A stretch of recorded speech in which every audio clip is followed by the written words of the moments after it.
Hello Nikki, hello Transport Evolve. Thank you very much for your thoughts yesterday. I think we're going to have to agree to disagree on the Tesla issue.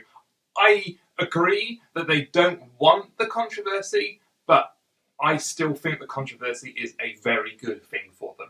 It allows their brand to get more media coverage and allows them to get into the minds of more people, which I think at this point in their life cycle is a good thing. You talked about game changers, and it's a phrase that is being used more and more when it comes to electric cars and electric vans and electric bikes.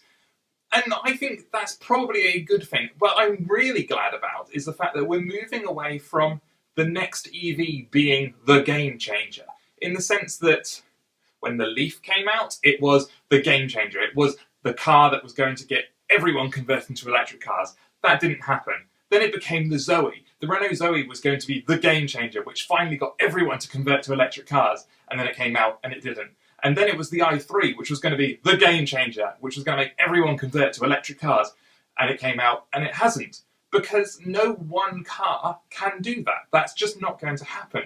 But we're moving into a space now where game changer is being used properly, in the sense that the ENV200 and to some extent the Renault Kangoo ZE are game changers within the field of small vans used in a town or a large city. They allow companies to have very, very low running costs, and that is game changing.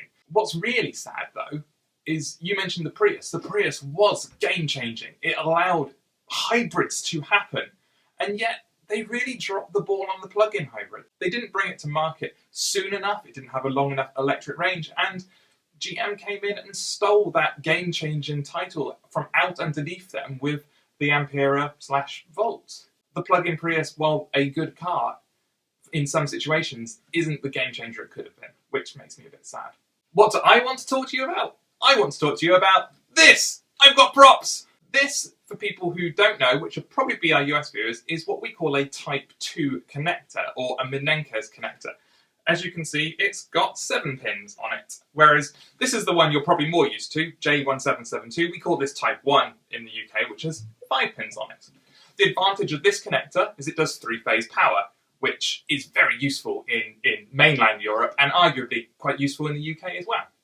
The reason I want to talk about this, I was at a charging station the other day, and I tweeted about this. I got into a conversation with a man who was trying to convince me that the BMW i3, which uses the CCS connector, would only have this, and it would rapid charge through this. And there's a bit of a background here that I should go into. So, education time! In the US, you have Type 1 connectors. Your CCS connector is this, with 2 extra pins down here that allow DC rapid charging.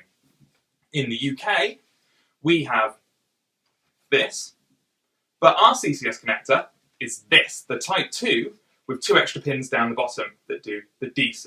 The stupidity of it is the spec for this socket on its own actually includes DC through a couple of the pins in here anyway. But let's ignore that.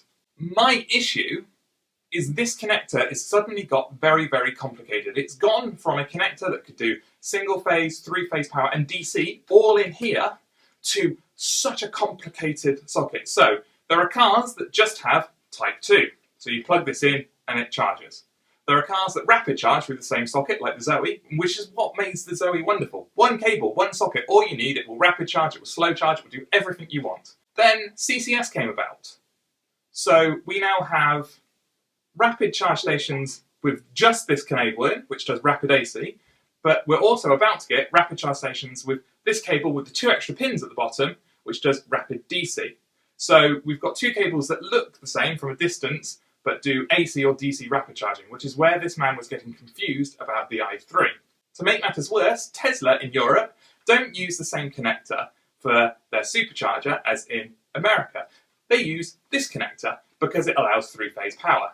But they've adapted it. So those 2 pins I talked about, which are built in that can do DC, Tesla has adapted that to allow a much, much higher powered DC for supercharging. That is utterly complicated and bizarre. In an effort to standardise AC charging and DC charging in Europe, we've created an incredibly complex situation from a connector that was designed to simplify things, which is bonkers. And I was wanted to throw this out there to you and to the Transport World audience. Is it too late? Has this got so complex that no one's going to be able to understand it? Or is there a way we can solve this? Let me know. Bye bye, Nikki. Bye bye, Transport World. Have a lovely weekend. Bye.